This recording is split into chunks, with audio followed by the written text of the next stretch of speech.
Hello everyone, I'm Greg Richterek, Director of Marketing here at Guglielmo Winery in Morgan Hill, California. And beside me here is our winemaker, Alan DeWitt. Hello.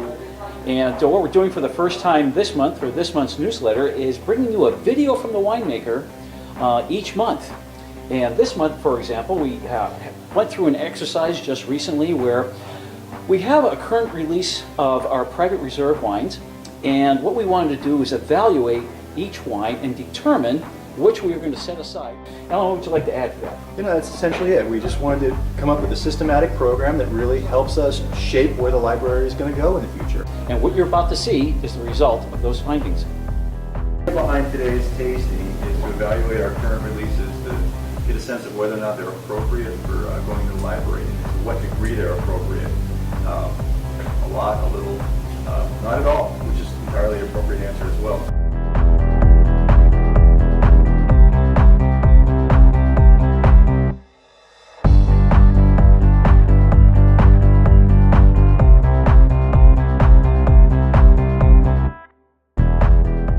We had a good time with the crew today, didn't we? We had a good time.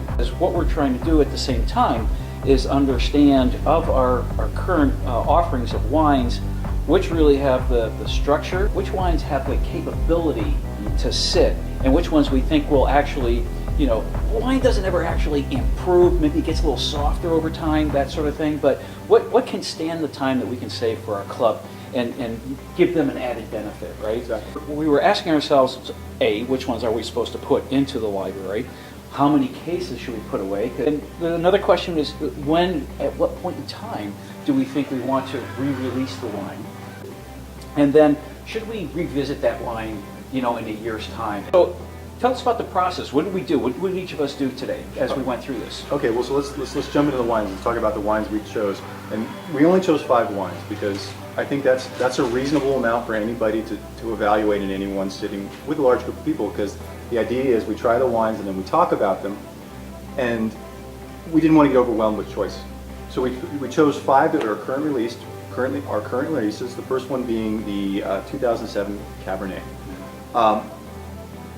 Cabernet typically can be aged, but that's not always, that's not a rule across the board. I mean, it really depends on where it's from, how it's made, what the intention was going into it. And I think with the Private Reserve wines, the intention is for longevity. There's a component of drinkability now, and because they're released now, we feel it's appropriate drinking now. But if you contrast those against, say, like a middle tier wine, you'll notice that there's a lot more depth, a lot more interest, a lot more complexity. And it's those complexities that we're counting on to carry us forward. So the Cabernet, first choice, great place to jump off. When we made this wine, it was a big wine. It still is a big wine, but what's been interesting about it is watching it sort of evolve, its pieces evolve over time and sort of click together, like, wines sort of fit together like puzzle pieces. But, when you have a puzzle piece that doesn't necessarily fit together, you're like, I'm gonna make it fit, I'm gonna make it fit. And wines can actually start off that way in their life cycle. And what you'll find is, as these wines stretch out into time, those puzzle pieces start to sort of all of a sudden really start to click. And that's the up or down vote the wines get. Are these wines moving into a place where they're really just going to click, and we see that click coming? So the 2007 Cabernet is absolutely on this trajectory of this synergistic coming together of components. The fruit is there. The fruit is strong. It's very identifiable. The oak is laid against it quite well, not in such a way that it's overwhelming, not in such a way that says, hey, I'm the oak over here. They're laying together. The tannins are there, and the tannins are what are also going to give you that longevity. So they're soft now, but there's enough chewiness, there's enough meat that it's going to continue to hold its place in your palate as time progresses. So what did we say about this one? I think we're going to set about 28 cases aside? 28 cases, yeah, half a pallet. Yeah, correct. What was it, about 3 years? 3 years. We're going to revisit it in 3 years. And the special thing about this Cabernet, it's the last sourcing from a particular vineyard here in the region. It's a Dorset vineyard, correct? That's right. So this is going to become a very special wine because that family is now doing their own winemaking. They used to be specifically growers sell all their fruit. And as typical, many growers, they decide to make their own wine in time. And so this fruit's no longer going to be available for us to purchase. So this is a very special wine. Yeah, last of its kind, right, as far as we're concerned. So, you know, it's going to be exciting to see the re-release of this one because, you know, I've grown more fond of it over time. I'm excited to see what's going to happen in 3 years. Yeah, me too.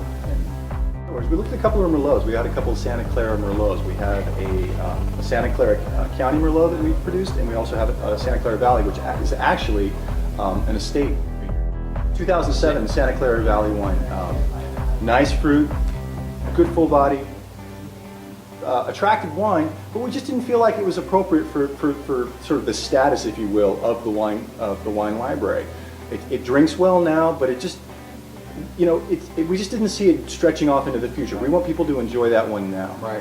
But by contrast, we have the Estate 2006, which was an interesting wine in and of itself because that one stayed in the barrel, I believe, for 36 months. Wow. Now this is a very interesting wine in that it's a great contrast to all the other wines we're making because it's a very old world style. And what I mean by that is old world tends to be much more austere, a little bit maybe less accessible up front early on. New world, bright, lush, Drink it now, jammy, really identifiable fruit, and actually really fruit driven, I would say. Right. The old world style of this wine actually really lends itself to a great deal of age, because it's good to come at this wine with a little bit of experience under your belt, because if you're not familiar with the two distinctions of old new world, if you just jump into old world wines, you might be a little bit less inclined to sort of to get on the wine bandwagon because they are a little bit less accessible.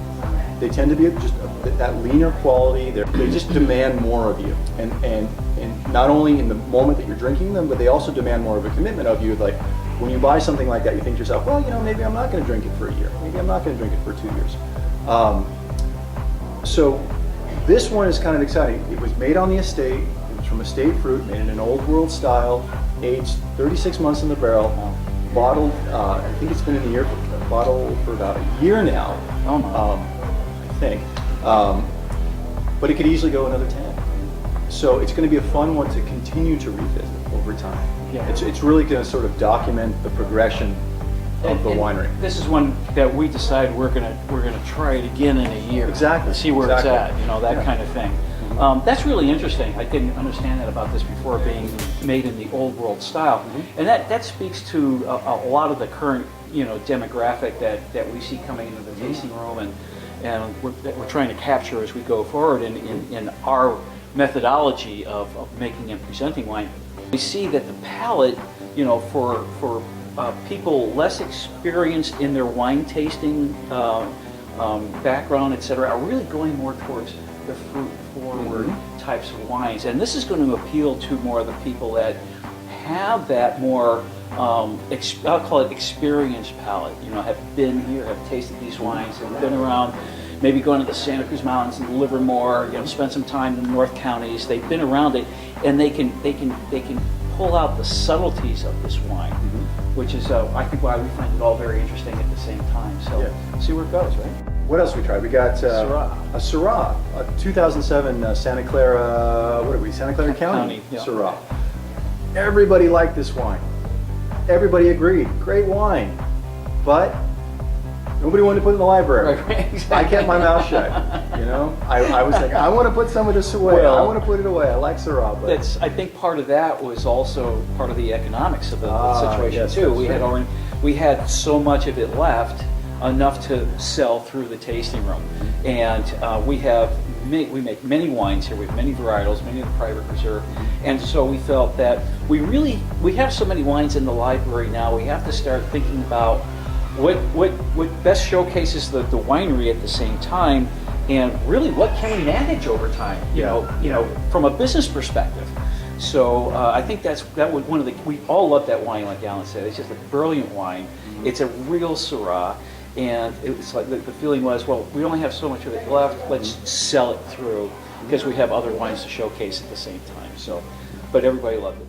We decided not to put it into the library. It's available now, but there's only 40 cases left. That's right. There's only 40 cases left. If that's something you're interested in, that's something you probably should really act on, because it's going to be gone. Yep. It can't be revisited. No. The last one was probably a pretty easy decision.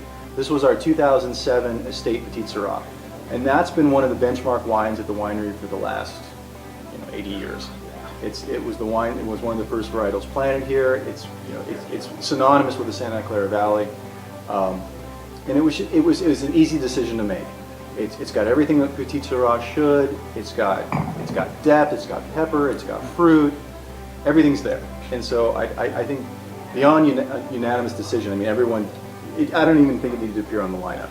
It didn't need to appear on the lineup. It was for all of us. It was it's like, what are we thinking? Of course, it's going into the library. It's our signature wine. We've been doing it the longest, like you said. It's a brilliant tasting wine. It continues to win awards. It goes into the library. Right? There's more to come. What's really interesting about this one too is that we just actually did an evaluation of our library offerings last week, and what was a 99? There was a 86.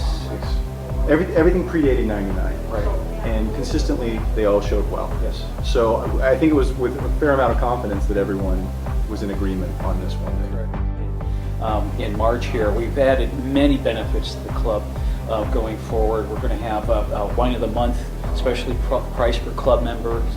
The first weekend that we have a club pickup, we're going to start pairing food with it, and we're going to pour those two wines and pair food with it and make a little party out of it, so to speak. No charge. It's open to club members. We're going to be pouring a library wine each month.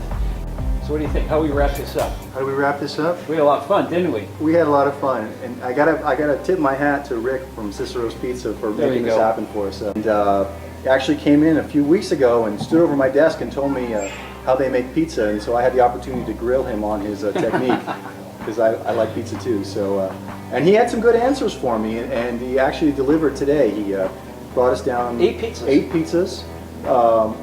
We had one with artichoke hearts, mushrooms, and cheese, no sauce. We had ones with roasted red peppers and shiitake mushrooms. And we tried to see how they fit in with all these wines, and we were pleasantly surprised. So, but I got to say, pizza, much like wine, you put some effort into it and you get a nice product. So again, thanks to Rick. Hats off. Yes, thank you, Rick. Cicero's Pizza, Cupertino. And with that, see you next month. See you next month.